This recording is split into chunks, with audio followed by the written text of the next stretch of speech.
Hello, my name is Jacqueline Pollauf, and today I wanted to talk about marking pedals in music, specifically about marking pedal charts. Now, when it comes to playing the pedal harp, obviously the pedals are a large area of the instrument, and there's a lot that can be worked on with the pedals in terms of physical technique. But another really large area of the pedals is the intellectual approach to them. So there's looking at a piece of music and understanding what pedals need to be moved, and then deciding exactly when you want to move them. And then there's keeping track of where the pedals are and what's moving next, and a whole lot of areas, all related to the intellectual side of the pedals. So harpists have developed a lot of specific ways to keep track of all of this in their music, to write it in so that they have all the information that they need. And I thought I would make a video covering, kind of the conventions of marking pedals. And I sat down and started making a list of everything that I thought I wanted to cover. And the list got really long, so I decided I'd make a little mini series of videos about marking pedals. And this is the first one. So all I'm going to talk about today is marking pedal charts.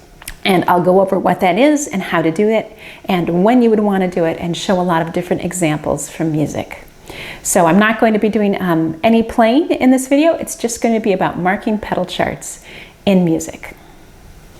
Here are the 7 pedals of the harp. And if you don't know anything about the pedals or how they function, I have a separate video that you might find interesting. It's an intro to the pedals video, and it really goes over everything about the pedals quite in depth. But just right now, as a quick refresher, the pedals are divided up into 2 groups, 3 on the left, 4 on the right. And the order of the pedals from left to right is D, C, B, E, F, G, A, or in solfege, Re, Do, Si, Mi, Fa, So, La. And each pedal has 3 positions. The topmost position is the flat position. Then you can move the pedal to the middle for natural, and move it one more time all the way down for the sharp position. Now, the concept of a pedal chart is quite simple. A pedal chart is simply a visual representation showing where all 7 pedals are at a given moment in time. And the way you draw one is really straightforward. You'd simply draw a long horizontal line that represents the natural position of the pedals. And then you add a vertical line on top of that.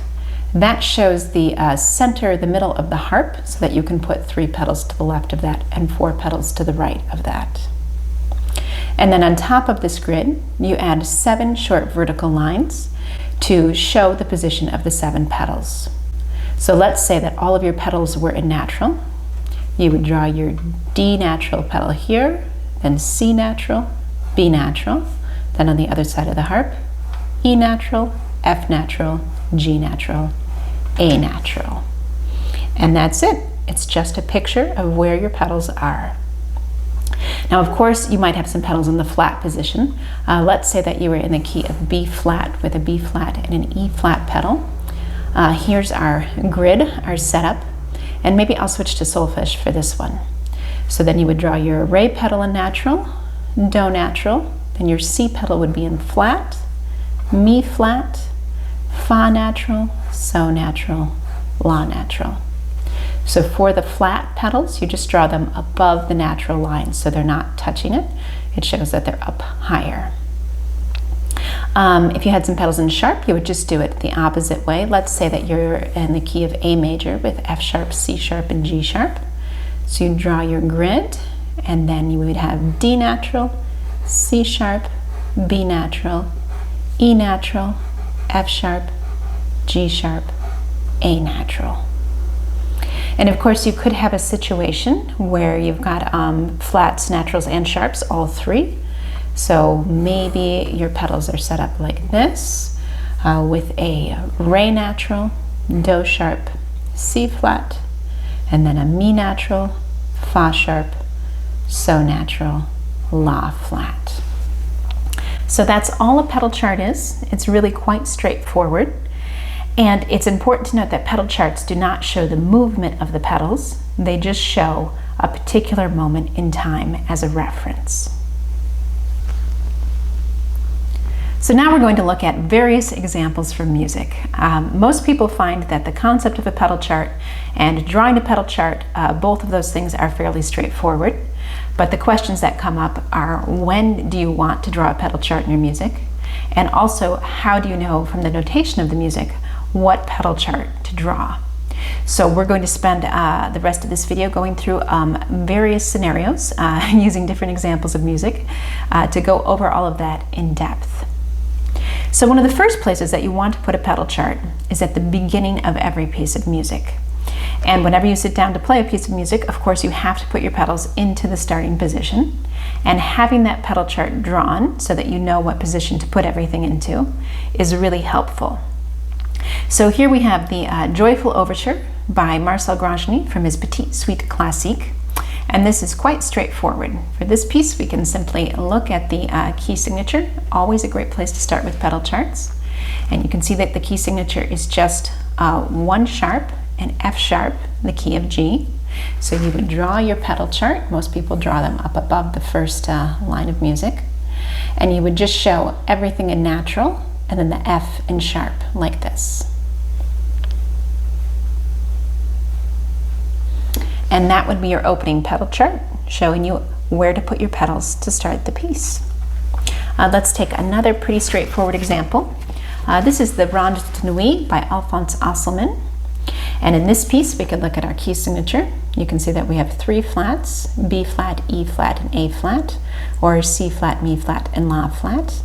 And so we would just want to draw a pedal chart that matches that key signature. So you'd go ahead and do your grid, and then show your C in flat, your Mi in flat, and your La in flat, and everything else in natural. And now you're all set with your opening pedal chart. I should point out that having a good knowledge of keys, your key signatures and all of your different keys, is really helpful when it comes to marking pedals. Looking at your opening key signature is always helpful, but it is certainly not a foolproof method. There are many times when the opening pedal chart does not entirely match the opening key signature. So here we have an example of that. This is Lolita la Danseuse by Marcel Tournier. And if you look, we have no sharps, no flats in our key signature, but right here in the first measure, we have a D sharp. So clearly the pedal chart is not going to match the no sharps, no flats indicated. And in this situation, you can do a couple of things to figure out what your pedal chart should be. One thing you could do is you could simply do a scan. So if you look through these first couple of lines of music, you might notice that the only sharps are D sharps and G sharps. Those 2 sharps just keep coming up over and over. You could also do a slightly more intensive method to be sure that that would be the correct pedal chart, which is you could go ahead and draw your grid and then systematically look for each note on it. So if our first pedal is the D pedal, and the first time we see the D, it's a D sharp, we would show that D sharp pedal. Then our next pedal would be a C pedal. So if we find our first use of C in the piece, that's in natural. So we would draw that in natural. Then we're going to look for the note B for our B pedal. Here is the first B in the piece. That's in natural. So we'll go ahead and draw that in. Then we look for our first E in the piece in natural. So we'll put that in. We'll find our first F, which doesn't happen for a little while, not until over here, but it's in natural. Then our first use of G is right here, it's in sharp. And then our first use of A is right here, and that's in natural.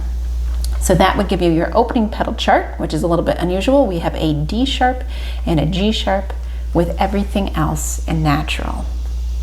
In this piece, you can also see that later on I have the pedal movements, the actual moving of the pedals marked. And we're not going to talk about that in this video, but in my next video on marking pedals, we will not go over the pedal charts. Instead, we'll go over marking all of those individual pedal markings. So here is another example of a piece where the opening pedal chart does not match the key signature entirely. So our key signature is 7 flats with everything in flat. But if we scan through the piece, you can see that right here in measure number 2, the So is in natural. And if we keep looking all through the first line, every time we have a So, it's in natural, but there are no other accidentals for anything else. So we'll go ahead and draw our pedal chart to reflect that. So we'll put almost everything in flat to match the key signature, and then just put the so in natural like that. And if you wanted, you could go ahead and look at each individual pitch the way we did with the last piece. Oh, I think I forgot to say the name. This is The Minstrel's Adieu to His Native Land by John Thomas. So you could go through and look at every individual pitch. You could also do a scan. And also, once you've decided what you think the pedal chart is, doing a playthrough is great. It's always good to just listen and make sure that everything is matching what you notated. One more example. Sometimes the composer or arranger helps you out a little bit. So this is Solfeggiato by Carl Philipp Emanuel Bach, edited by Dominique Piana. And you can see that our opening key signature is 3 flats, B flat, E flat, and A flat. But right here, printed in the music, it says A natural and B natural. So what the editor is telling you is that you want your A natural and B natural pedals in natural, not in flat the way the key signature says right from the start. And if you were to analyze the notation, that holds true. Here's our first use of a B, and it's a natural. Here's our first use of an A, and it's a natural. And the other pitches are all going to match the key signature. So we'd go ahead and draw a pedal chart with just an E flat, because the B flat and A flat from the key signature are in natural. So that would be your opening pedal chart for Solfeggiato.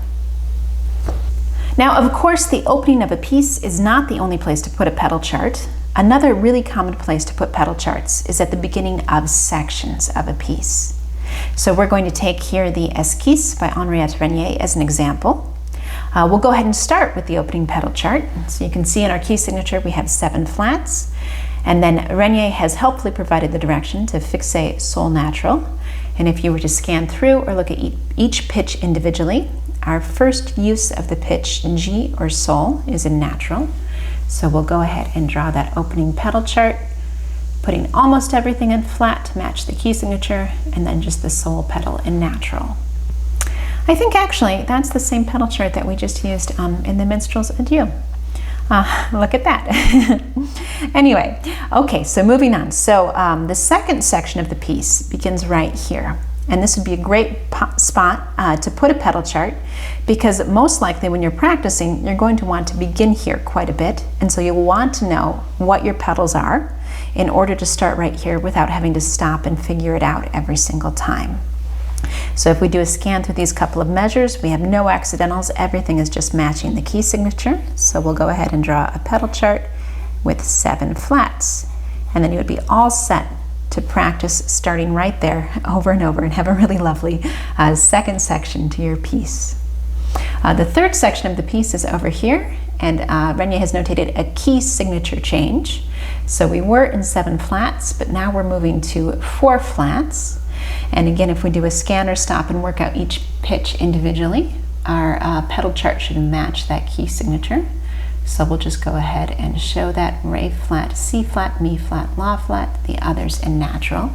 And now you can start practicing here and do your third section over and over without having to stop and figure out your pedals. So some people might be wondering how you know exactly where the sections are, or sometimes it can be a little bit confusing to figure out what your pedals should be for the start of a section. Generally what I do is I don't always mark these additional pedal charts right off. Frequently when I sit down and I'm looking at a brand new piece of music, I go ahead and mark my initial pedal chart immediately, and then I give it a couple days while I'm kind of playing through and wait until I'm really sure musically where the different sections are. And then I go ahead and put my pedal charts in then at that point. So I might be doing a practice session and find myself, starting here over and over and think, oh, I should just take a moment and draw in a pedal chart so that I have it.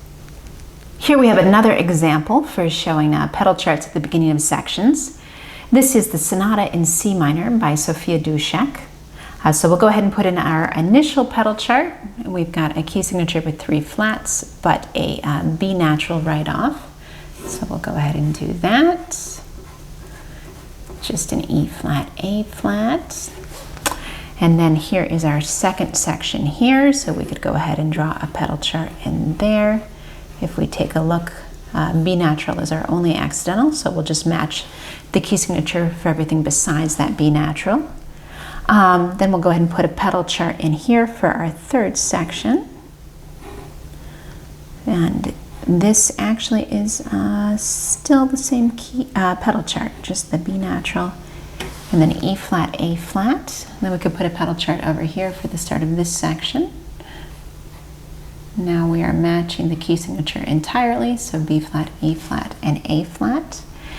And I mean, marking in for these different sections, is it useful to do in your music? You might also want to mark places where you just tend to practice a lot. Like this little passage here is rather tricky and could be thought of as its own small section if you wanted. So you could go ahead and put a pedal chart right here if you find yourself starting here over and over again in your practicing. For our last couple of examples, I wanted to take a look at some ensemble music. Now, when you're marking pedal charts in ensemble music, you want to think a little bit differently. With solo music, frequently you're putting pedal charts in spots at the beginning of sections or places where you personally like to start in your practice. But with ensemble music, you want to have pedal charts in spots where a conductor might start rehearsing, or other musicians in a chamber ensemble might want to start rehearsing. So those might be different spots than the spots that you would use in practice. So for a fun first example here, we have A Christmas Festival by Leroy Anderson. Harpists everywhere have played this piece many times. And we'll begin by putting a pedal chart for our first section of the piece. And this is a little bit strange because our key signature is 2 sharps, but if you scan through, actually the first time you play a C, the pitch C, is way down here, and it's natural. So we do not want to match the key signature. Instead, we just want to show 1 sharp and F sharp. And this is actually marked here as well. Instead of doing a pedal chart, some people just write out 1 sharp, meaning that you would have your first sharp in your keys in F sharp. That can be another shorthand rather than a pedal chart. I don't find it all that much quicker to write this rather than the pedal chart, so usually I just use pedal charts, but once in a while if space is tight or something, I might notate it that way. So then probably the next spot that we would want to put a pedal chart would be down here. So this is all, you know, one section, and then here we have the big harp moment in Silent Night, and our pedals are just going to match the key signature with 4 sharps. So again, there's that kind of shorthand notation right there, 4 sharps, or you could squeeze in a little pedal chart here. And then maybe if this were just a solo piece that you were practicing, you might leave it at that for your pedal charts. But I think in order to be ready for an ensemble rehearsal, you would probably want to have a pedal chart here at 9 when we switch to a new Christmas carol. And it's the same thing again, you haven't moved any pedals.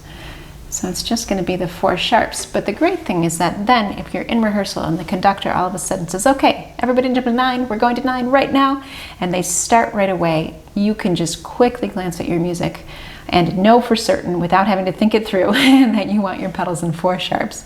Put them there and jump right in and play. For our last ensemble example, we have the Overture to Candide by Leonard Bernstein. Quite a fun piece.